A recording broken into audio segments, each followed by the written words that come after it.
Welcome to speedearning.com। आज हम बहुत मज़ेदार सी बात आपके साथ करने वाले हैं, स्टॉक मार्केट और क्रिकेट का कनेक्शन। हम कहते हैं ना आपको कि स्टॉक मार्केट तो ज़िंदगी का आईना है। वे लोग इससे परहेज करते हैं, इससे डरते हैं। तो इसकी फेमिलियरिटी को बढ़ाने के लिए और डर ख़त्म करने के लिए इस एंगल से जब आप चीज़ों को देखेंगे तो आपको पता लगेगा बिजनेस ज़िंदगी में घुला हुआ है, ज़िंदगी बिजनेस में घुली हुई है। ऐसे ही चलता है सब कुछ। तो इंटीग्रिटी आए हमारे भीतर। हम ये जो टुकड़ा टुकड़ा जिंदगी जीते हैं, ये कहीं भी हमको चीज़ों को गहराई से करने नहीं देती है। तो क्रिकेट वर्सेस स्टॉक मार्केट, देखिए कैसे झलकता है कंसेप्ट। क्रिकेट से स्टॉक मार्केट को कैसे आप सीख सकते हैं, रिलेट कर सकते हैं। क्रिकेट में जब एक बैट्समैन क्रीज पे उतरता है तो अगर वो आते ही आक्रामक शॉट्स खेलने लग जाए, एग्रेसिव हो जाए, तो आप क्या उसकी तारीफ करेंगे? आप उसको इमेच्योर कहेंगे। कोई भी होगा, बड़ा से बड़ा हार्ड हिटर होगा, पहले इस क्रीज पे आएगा, फिर धीरे धीरे बॉल पे निगाह जमाएगा, टेक्निकली खेलेगा पहले। और कई बार ऐसा होगा आपको कि 10-12 बॉल्स निकल गई, 3-4 रन मुश्किल से बने हैं। ठीक है, अभी रन बनाने के बारे में नहीं सोच रहे हैं, अभी टिक रहे हैं। टिक के बॉल जब फुटबॉल जैसी दिखने लगती है ना, ऐसे अपने बड़े बड़े प्लेयर्स हमेशा कहते थे कि मुझे बॉल फुटबॉल जैसी दिखती है, और उठा के आप मारते हैं। उसके बाद धीरे धीरे नज़र जमती है, पहले 50 रन तक स्कोर जाता है, फिर 100 रन तक स्कोर चला जाता है, तब तक विकेट बचाए जाते हैं। तो आप अगर स्टॉक मार्केट में आ रहे हैं, अपनी कैपिटल को बचाइए, और उस वक्त ऐसा होगा कि पूरा पूरा दिन खाली चला जाए, प्रॉफिट कुछ नहीं आया, न के बराबर बराबरी में बाहर आना पड़ा। जैसे हम आपको हेजिंग का एग्जाम्पल देते हैं, तो आदमी को यही लगता है अरे रन ही नहीं निकला, बॉल खाली चली गई, रन ही नहीं निकला, बॉल खाली चली गई, और बस ऐसी घबराहट में उछाल दिया, बाउंड्री पे कैच हो गए, आउट हुए, घर गए। ये तो नहीं करना है आपको। तो क्या करने वाले? हाँ, बराबरी पे चलने दो। आपको लग रहा है आपको कुछ नहीं मिल रहा है, लेकिन आपको मिल रहा है। आपको हर दिन अंडरस्टैंडिंग आ रही है, आपको इंट्यूशन डेवलप हो रही है, मार्केट को आप समझ रहे हैं, हर दिन आपके अंदर वो बढ़ता जाता है, लेकिन आपको दिखता नहीं है क्योंकि वो बहुत सटल लेवल पे होता है। ठीक है, तो टिकना जरूरी है। टिकने के बाद में धीरे धीरे हम अपनी पेस बढ़ाते, और अगर 50 ओवर्स का मैच है तो 35 ओवर्स तक जाते हैं। 35-40 ओवर्स क्रॉस करने के बाद जब आपके पास विकेट भी अच्छे हैं और आपने एक ठीक ठाक स्कोर भी खड़ा कर लिया है, तो आखिरी 10 ओवर्स में आप जितना चाहे उतना धुलाई कर सकते हैं, जितना एग्रेसिव खेलना है खेल सकते हैं, और तब आप काफ़ी स्किल्ड हो जाते हैं। तब तक आपकी नज़रें जम चुकी होती है। यही बात यहाँ पे है। एक बुल फेस आता है, बुल फेस में और बियर फेस गया, धीरे धीरे बुल फेस डेवलप हो रहा है, फिर बुल फेस अपने पिक पे पहुंचेगा। तो तब तक आप धीरे धीरे अपना पेस बना रहे हैं। आखिरी के दिन कैसे होंगे? सेंसेक्स 30,000, 32, 34, 36, 37, 40,000 जाएगा। आप एक एक दिन के अंदर 40-40 हजार रुपया भी बना सकते हैं ट्रेडिंग में। लेकिन अभी क्या, टिकना जरूरी है। तो मेन फंडा क्या है? टिक के खेलोगे तो आगे एग्रेसिव खेलने को बहुत मौके मिलेंगे। सही समय पे अगर काम करोगे तो आपको बहुत कम मेहनत में बहुत ज्यादा प्रॉफिट मिलने वाला है। आप कॉल पुट की कॉम्बिनेशन बनाएंगे और आपको पता लगेगा कि वो स्क्रिप्ट एक एक दो दो दिन में 10-10, 12-12% का जंप कर रही है, तो पैसा तो बनने वाला है। उसके बाद समझो 5-6 विकेट चले गए। अब 11 की टीम में 5-6 विकेट चले गए तो क्या होने वाला है?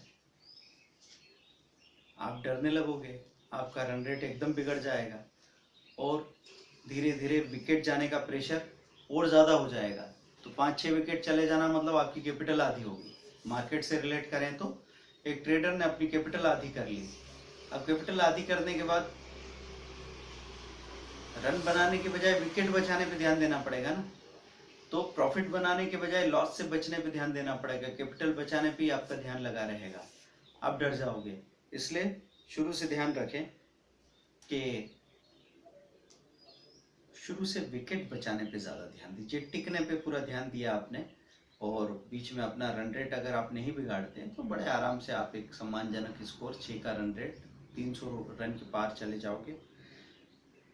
फिर एक और एग्जांपल है कि मैच में अगर कोई बैट्समैन नया हो या पुराना हो, बाहर जाती बॉल को टच करेगा तो उसके साथ क्या होगा? वो ज्यादा चांसेस है कि गली पे कैच हो जाए। तो बाहर जाती बॉल को टच करना मतलब हम लोग अपना कुछ प्लान करके आए हैं, हमने स्टडी किया हुआ है और उस प्लान के हिसाब से हम अपनी कुछ पोजीशन बनाने वाले थे। इतने में कोई दूसरा मूवमेंट आया किसी स्टॉक में, किसी स्क्रिप्ट में, और हमने ऐसे ही बस इसको एक ट्रेड कर लेते हैं थोड़ा सा, फिर इससे निकल के बाद में हमने जो सोचा है वो करेंगे, ऐसे ही हाथ लगाने गए, ट्रैप हो गए। अब वो सौदा फंस गया आपको, उस सौदे में आप उलझे हुए हैं, और दूसरा जो आपने सोचा था वो सौदा तो आप कर ही नहीं पा रहे हैं। तो एक तरीके से बाहर जाती बॉल को आपने टच किया और आप फंस गए। हमेशा ध्यान रखना कि बगैर सोचा समझा कदम यहाँ उठाने की जरूरत ही नहीं है। आप जल्दी कदम उठा रहे हैं इसका मतलब ये नहीं कि आपने सोचा समझा नहीं है, वो तो आपकी रिएक्शन टाइम कम होने की बात है कि मैं डिसीजन तो 2 दिन से 3 दिन से लेके बैठा हूं। कई बार ऐसा होता है 3 दिन से आप नजर रखे हुए हैं किसी चीज पे, और आपको पता है कि यार ये इसके लेवल्स हैं, एकदम लेवल टूटा, थोड़ा सा मूवमेंट आया, आपने कहा लेना है इसको, फटाफट स्टॉप लॉस लगाओ। इसको जल्दबाजी नहीं कहा जा रहा है। जल्दबाजी उसको कहा जा रहा है कि आपको इसके पहले पता ही नहीं इसमें क्या हो रहा था और आप कूद पड़े। आपकी कोई तैयारी नहीं थी, न आपका कोई इरादा था, आपने बाहर जाती बॉल को टच किया, आप आउट हो जाएंगे। दूसरा बात क्या है, नॉन टेक्निकल गेम खेलने वाला एग्जांपल, कि बंदा आया और उसको कुछ समझ में नहीं आया तो उसने उठा के बल्ला घुमाना चालू किया, बैट पे जैसा हो रहा है मार रहे हैं, टेक्निकली शॉट सही नहीं है लेकिन आपने बहुत तेजी से मारा, बाउंड्री पे ऐसा लग रहा था कि कैच हो जाएगा, या कह सकते हैं कि फील्डर का हाथ भी लग गया था उसको, लेकिन वो बाउंड्री पे पैर चला गया, इसलिए एम्पायर ने कहा 6। अब वो सिक्सर चला गया है तो आपको क्या समझना चाहिए कि इस बार ये जो गलती मैंने की है दोबारा मौका नहीं मिलेगा, मुझे इसको सुधारना चाहिए। तो एक ट्रेडर को अगर मैं रिलेट करूं इस घटना के साथ में, तो उसने क्या किया, एक दिन 2000 शेयर ले लिए, एकदम से शेयर नीचे आ गया, 2 रुपए नीचे आ गया, वहां से 3-4 रुपए नीचे चला गया, 8000 रुपए माइनस दिखने लगे, आदमी घबराने लगा। फिर बाजार में अचानक क्या हुआ, बाजार पलटा, एक लहर आई, वो ऊपर आ गया, 4-5 रुपए ऊपर आ गया, तो जहां 8000 रुपए माइनस हो रहे थे वहां 10,000 रुपए आने लगे, 2000 कमा भी लिया आपने। अब आपको समझना क्या चाहिए था यहाँ पे कि भाई आपको जीवनदान मिला था, जीवनदान मिला था तो वो गलती दोबारा आपको रिपीट नहीं करनी चाहिए थी, लेकिन आप क्या कर रहे हैं, आप ये मान के कह रहे नहीं कुछ नहीं सब चल जाता है यार, 6 रन मिल तो गए, लोग ताली बजा ही रहे हैं, बात खत्म हुई। भाई लोगों को नहीं पता कि आपने क्या कर दिया, लेकिन आपको तो पता है आपने क्या गलती की है। अपनी गलती को खुद देख के सुधारना सीखो, क्योंकि दूसरों को इससे ज्यादा कुछ मिलने वाला भी नहीं है, उनका कुछ ज्यादा जाने वाला भी नहीं है। ये प्रॉब्लम आपकी है, यहाँ जो सॉल्यूशन है वो आपका है। तो आपको ध्यान देना पड़ेगा कि कभी भी आपको इस तरह का मौका मिले तो गड़बड़ नहीं करना है ना। फिर एक चीज है कि टेस्ट मैच इन 2020, तो टेस्ट मैच तो आजकल कोई पसंद नहीं कर रहा, भाई पुराने जमाने की बात हो गई। टेस्ट मैच किसको कहेंगे हम, इन्वेस्टमेंट। 2020 किसको कहेंगे, इंट्राडे। तो जो टेस्ट मैच की समझ रखता है वो 2020 भी अच्छा खेल सकता है, लेकिन जो 2020 की समझ रखता है सिर्फ वो टेस्ट मैच नहीं खेल सकता। तो दोनों की अपने अपने रोल हैं, अपना अपना महत्व है। इंटरनेशनल लेवल पे हमेशा से टेस्ट मैच को ही रियल क्रिकेट कहा जाता था, लेकिन अकेला रियल क्रिकेट टेस्ट मैच जिंदा नहीं रह सकता, तो उसकी कमर्शियल वायबिलिटी के लिए फिर 50 आवर्स के मैच आया, वनडे आया, फिर 2020 भी आ गया। धीरे धीरे वो खेल एक बड़ा कमर्शियल प्रोजेक्ट बन गया, लेकिन लोग एंगेज हुए, खेल की पॉपुलैरिटी बढ़ी। तो ऐसे ही आपको अगर टेस्ट मैच भी खेलना है तो 2020 या इंट्राडे से बिल्कुल उसको नकारना, परहेज करना ठीक नहीं होगा। कभी कभी चलता है, देखो आप ये कर पाते हो कि नहीं, है ना। तो 2020 इंट्राडे, बीटीएसटी को वनडे बोल लीजिए, शॉर्ट टर्म लॉन्ग टर्म को टेस्ट मैच बोल सकते हैं। पहले क्या था, अब एक और एग्जांपल ये है कि धीरे धीरे लोगों की मानसिकता बदल जाती है।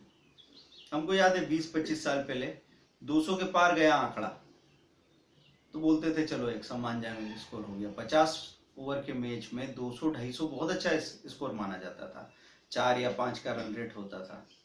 धीरे धीरे धीरे धीरे लोग बदले, लोगों की सोच बदली और आज 350-400 के स्कोर को भी चेस किया जाता है और 300 के ऊपर ही अब सम्मानजनक माना जाता है।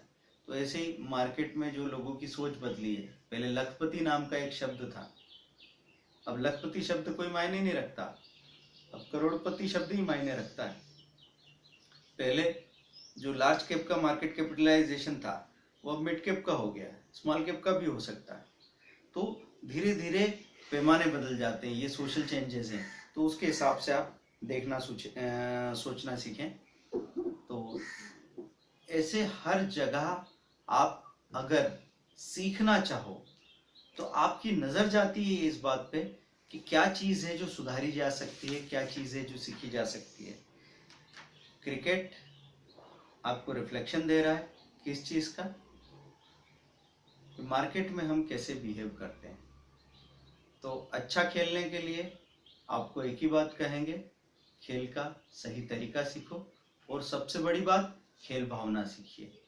खेल भावना में एक ही बात कही जाती है कि आप सिर्फ जीतने के लिए खेलेंगे तो आप खिलाड़ी नहीं हैं।